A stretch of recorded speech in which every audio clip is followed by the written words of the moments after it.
Baik, perkenalkan nama saya Evan Mulha. Saya di sini akan mencoba membedah buku kewirausahaan.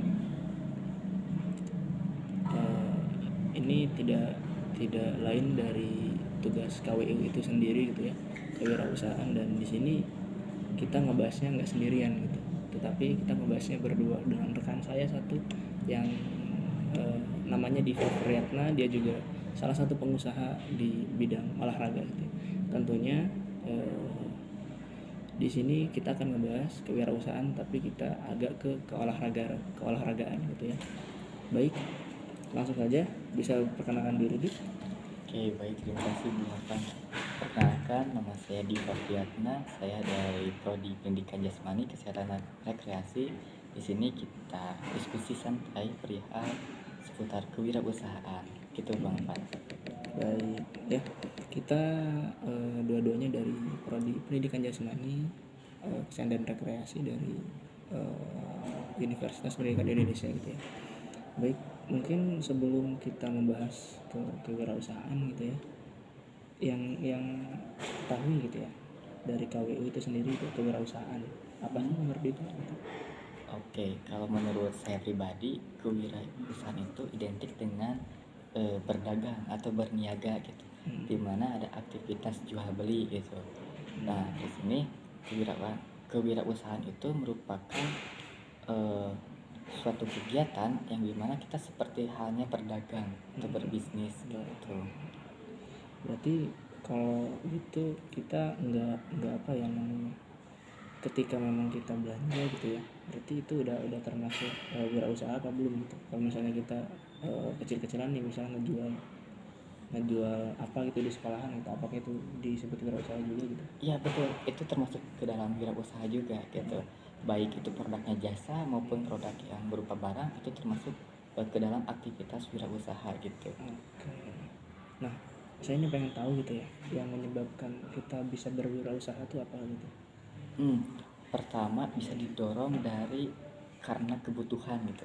Kalau saya pribadi memulai usaha gitu karena adanya suatu dorongan kepepet atau butuh gitu.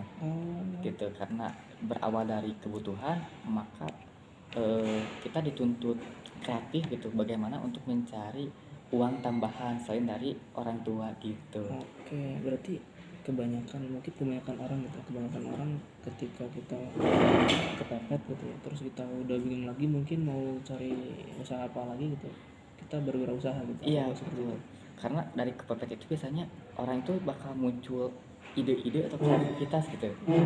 Karena dari suatu hal yang terdesak, misalkan butuh untuk beli apa ya kita pasti dituntut. Kalau cara haramnya mungkin untuk mencuri, kalau cara halalnya kita ya berjualan gitu.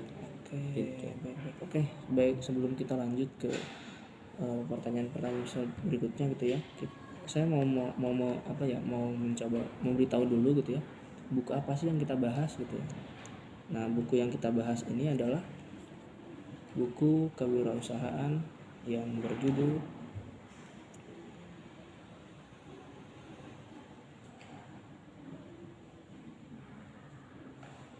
sebentar ya, buku kewirausahaan judulnya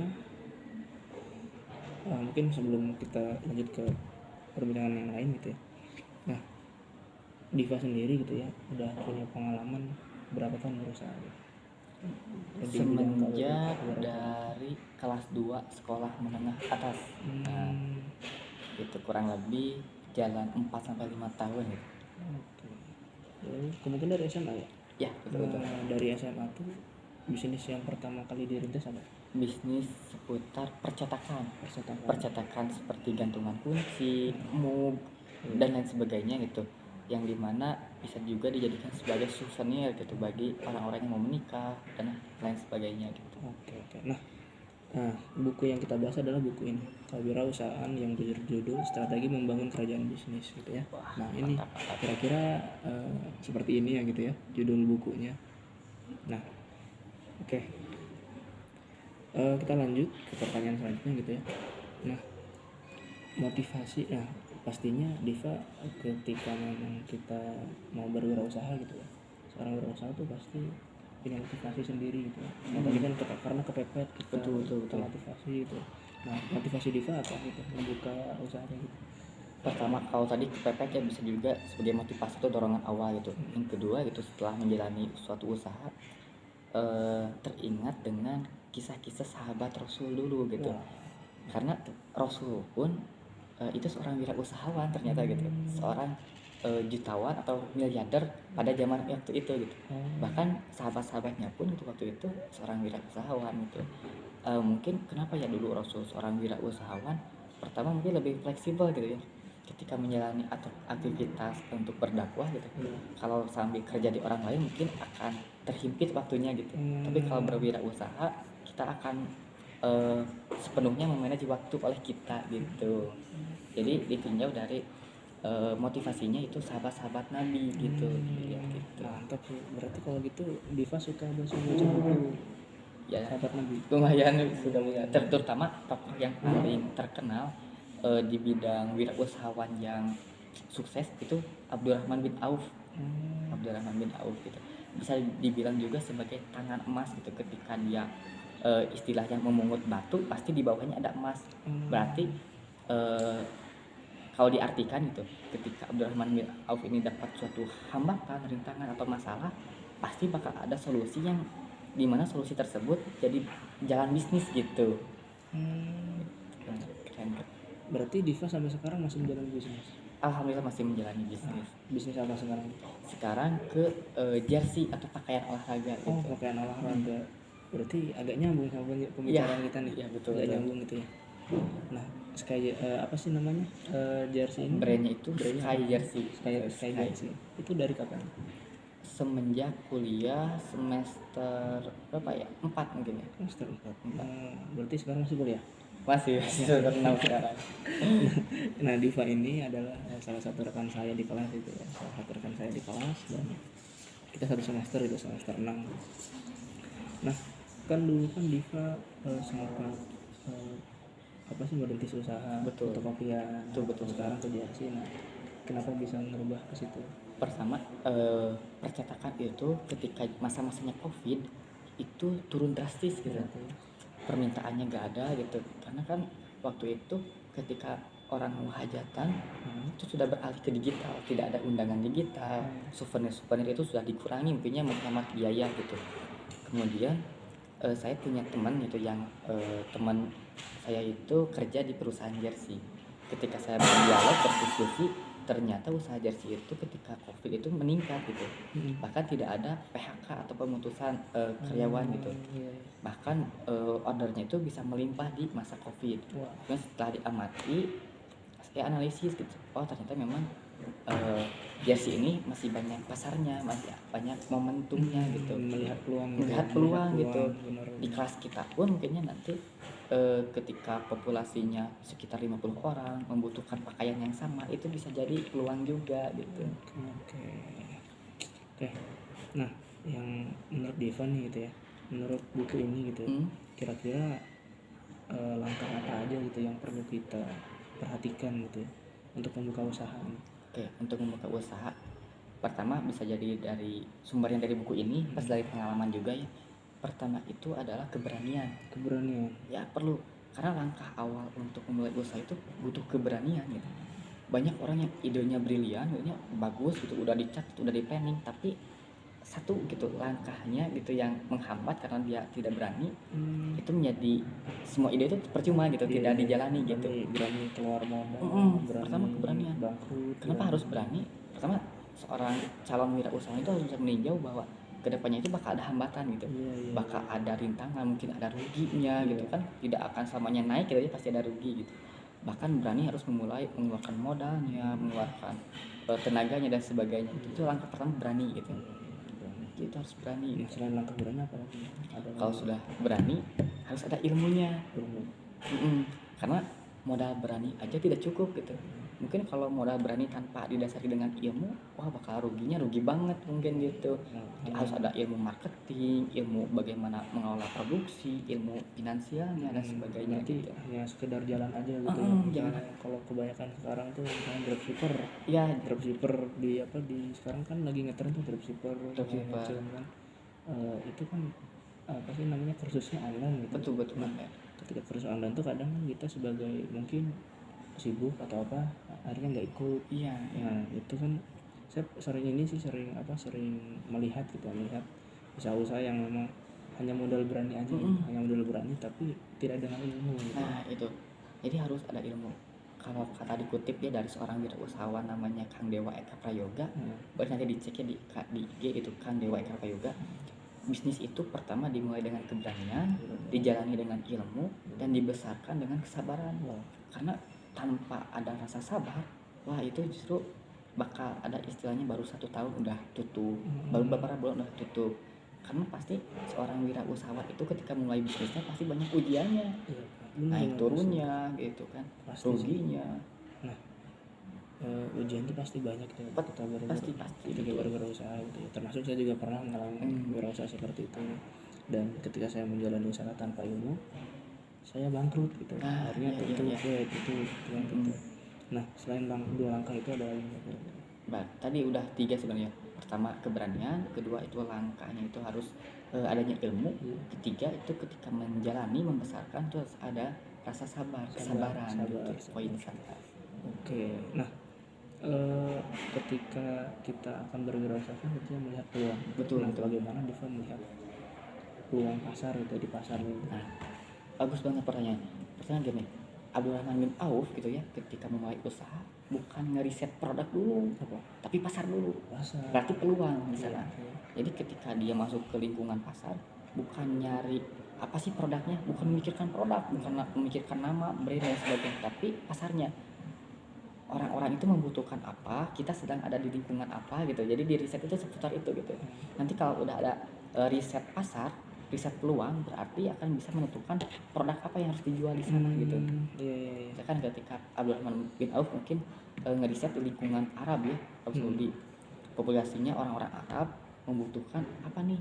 Oh ternyata Abdurrahman bin Auf itu menjual parfum, kurma gitu. Jadi sesuai dengan kondisi pasar. Kalau kita nentuin produk dulu, kadang bingung mau dijual ke siapa ya gitu kan. Nah kalau kita kan ada di lingkungan prodi olahraga nih, berarti di riset ya seputar lingkungan olahraga gitu. Orang-orang olahraga itu membutuhkan apa sih? Apakah makanan yang bergizi, apakah pakaian yang cocok untuk olahraga misalkan, atau sepatunya dan sebagainya. Jadi jangan fokus ke produk dulu, tapi harus ke lingkungannya dulu. Berarti kita harus melihat lingkungan dulu, riset masyarakat nih, melihat masyarakat nih cocoknya di bidang mana. Betul harus adaptasi. Harus adaptasi terutama. Nah ketika di jersey kan nggak cuma 1-2 gitu ya. Saingannya betul banyak. Nah cara menyikapi Diva nih ketika memang untuk bersaing di situ apa tuh? Pasti betul. Bahkan banyak gitu ya anak-anak olahraga juga yang berkecimpung bisnis jersey gitu ya. Bagaimana bisa bersaing? Pertama kita harus menyediakan manfaat lebih gitu dibanding misalkan kalau di kita, atau manfaat atau benefit gitu. Kalau di kita bisa free design, jadi jasa desain itu gratis, free revisi, bebas revisi sampai fix gitu kan. Kemudian fast respon adminnya gitu.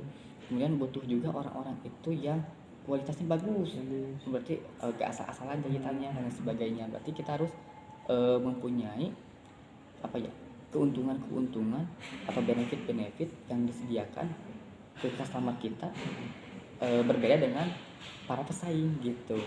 Kemudian kita juga harus nyari pasar lain, nggak harus fokus di lingkungan FPO UPI juga gitu. Misal beberapa bulan ke belakang ketika momentum Piala Dunia tuh, orang-orang kan banyak nyari jersey seputar negara-negara yang dia dukung gitu ya. Nah pasarnya mana? Kalau Indonesia kan pasar menengah ke bawah, berarti marketplace lah yang cocok, Shopee, Tokopedia dan sebagainya. Nah alhamdulillah saya berkecimpung juga mempunyai toko di Shopee, itu responnya bagus juga gitu. Berarti sekarang udah punya karyawan? eh, kalau karyawan alhamdulillah ada satu orang dia sebagai desainer gitu. Berarti yang ngejahit itu beda lagi gitu. Jadi kita jadi konsepnya ngemakun gitu. Oh. Kita punya apa ya desainnya, kita yang memarketinginnya ya, jadi nyari apa pembelinya gitu. Kalau udah ada yang pembeli, udah didesain, berarti kita lempar ke tempat jahitnya gitu.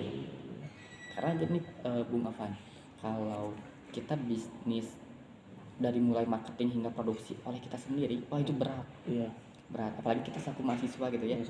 Berarti bagaimana supaya kita bisa menjalani kewajiban selaku mahasiswa, terus kita juga punya usaha yang berjalan. Nah, berarti kita sanggupnya di mana? Sanggupnya di main handphone doang, misalnya berarti di bisnis marketing aja. Kita fokus di marketing, kemudian masalah produksi serahkan ke orang yang sudah ahli gitu. Oke. Kalau di buku ini kan kita belajar dari anak singkong gitu. Iya, anak singkong Hairul Tanjung. Ya, Hairul Tanjung kan apa namanya?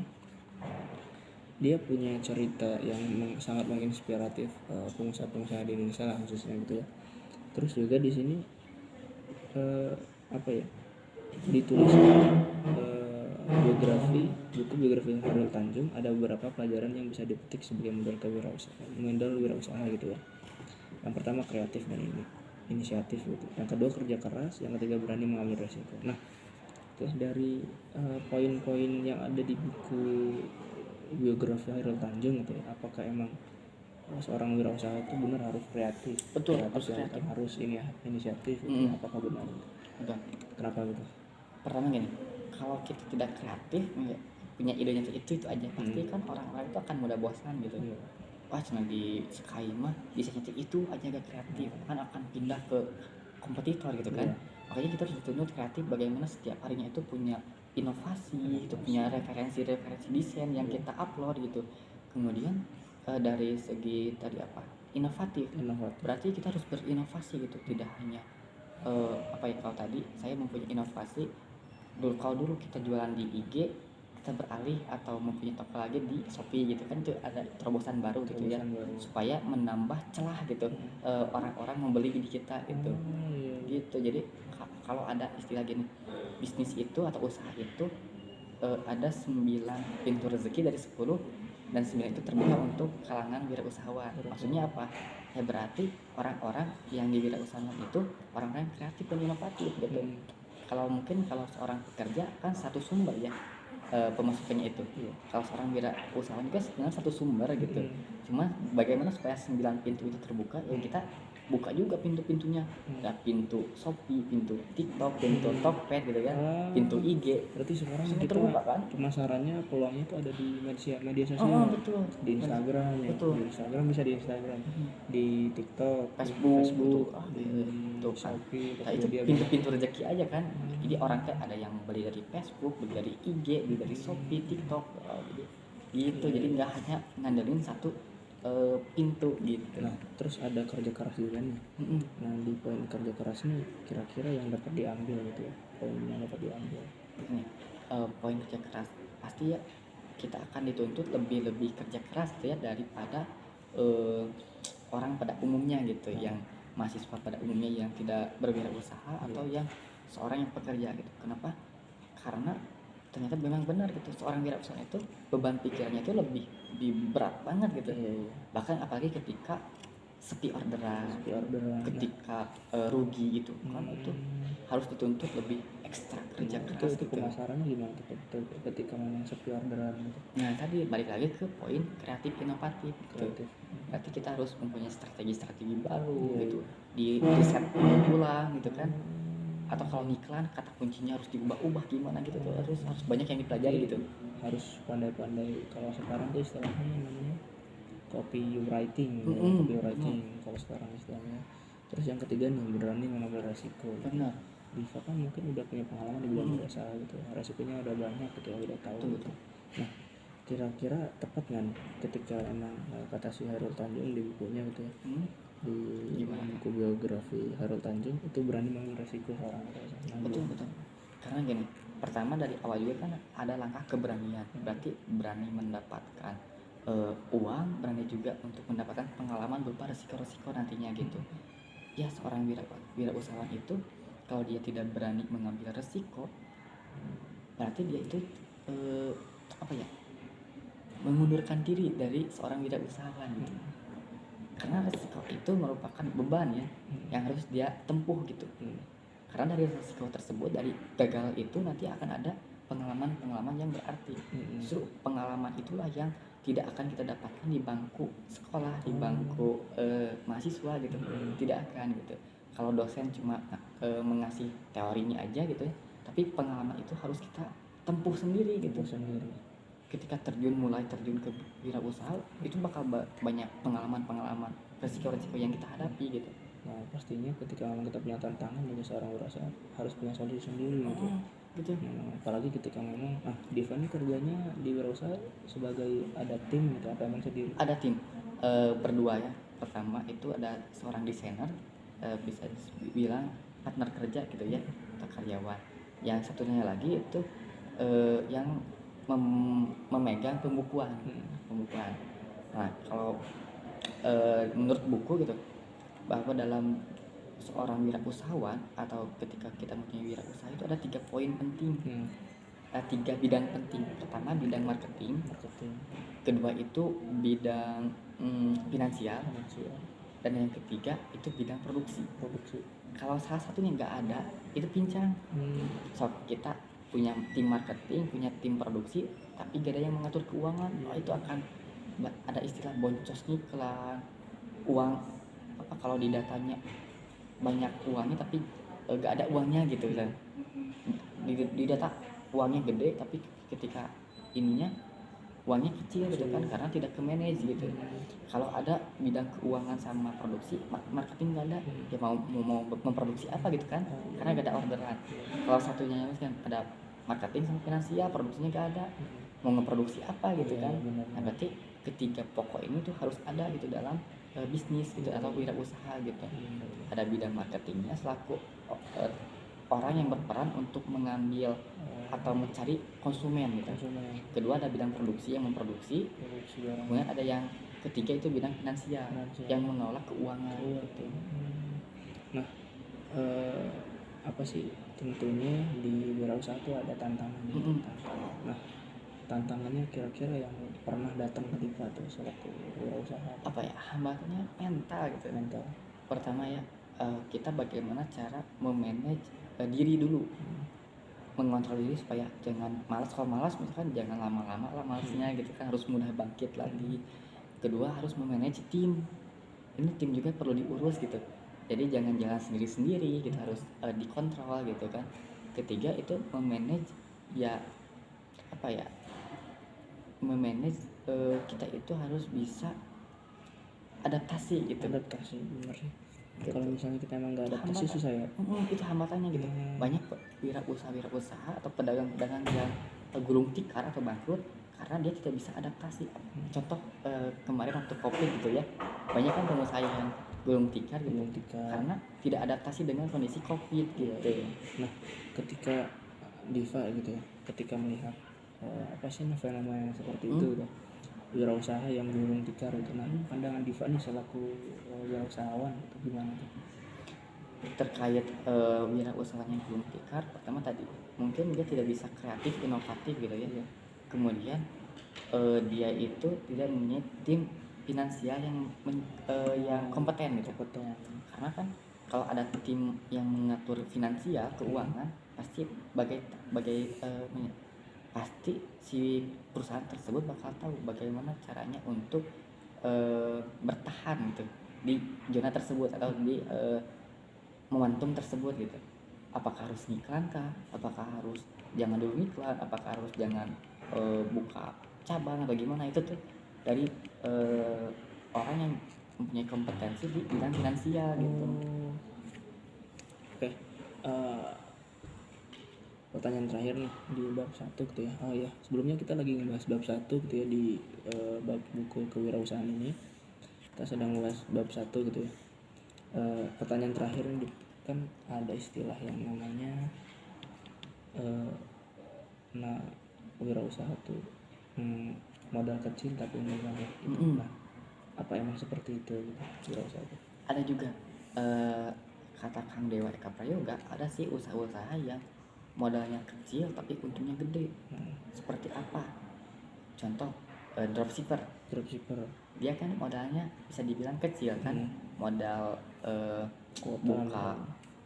buka toko di Shopee, di marketplace gitu. Kemudian modalnya ya kuota, mungkin ya ngupload produk gitu untuk itu. Karena untungnya bisa gede ketika memang ada strateginya gitu. Nah, untuk bisa tahu strateginya, produk apa nih yang sedang laris, produk apa nih harus kita jual, itu kita harus melalui riset data gitu. Makanya perlu menjalani usaha itu bukan hanya berani tapi harus punya ilmu gitu. Makanya bisa untung besar walaupun modal kecil.